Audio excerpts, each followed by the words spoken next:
Everyone deserves to be treated with dignity and respect. Just because you're involved in the sex industry doesn't change that.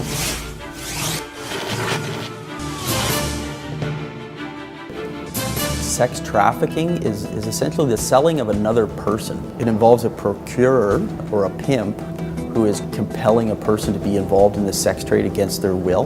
And in doing so, they're trafficking that individual no different than, say, a drug trafficker sells drugs.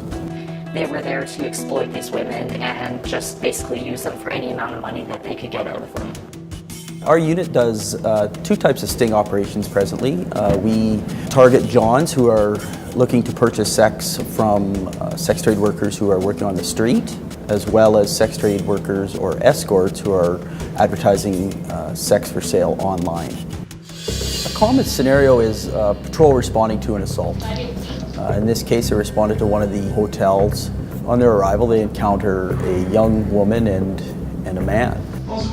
First interactions with the young girl is, she didn't want to really divulge who he was or what the nature of the relationship or what she was doing there or why they were in a hotel, and claims that this man's her boyfriend, and she has a real reluctance to talk to the police and tell them what was going on. You don't talk to police no matter what. You don't give them insight into this industry. Often they feel so stereotyped that they don't feel like they can trust. It's hard for those who are in the industry to break free from it, to seek out help. Every single day you live in fear. You live in fear of being arrested. You live in fear of being sexually assaulted. So there's obvious reluctance on her part and fear, but the patrolmen, recognized that something was suspicious. There were some red flags and some indicators that they saw in the hotel room, and then they made the decision to call the Human Trafficking and Exploitation Unit.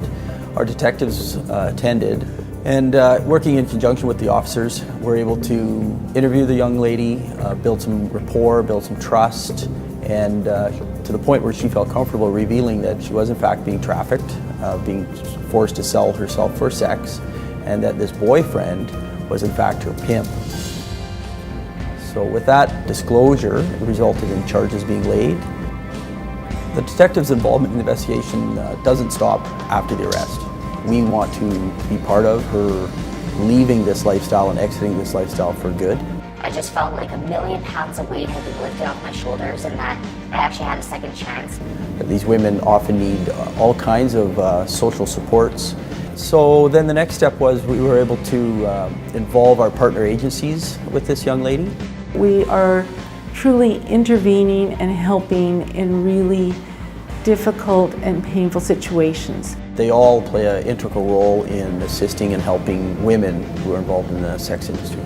The Edmonton Police Service have been on the front line of change, changing attitudes, changing policing, changing the way law enforcement works with community partners, and changing that relationship with individuals who have been victimized. They go the extra mile because they know it can be life and death. We are the Human Trafficking and Exploitation Unit, and this is who we are.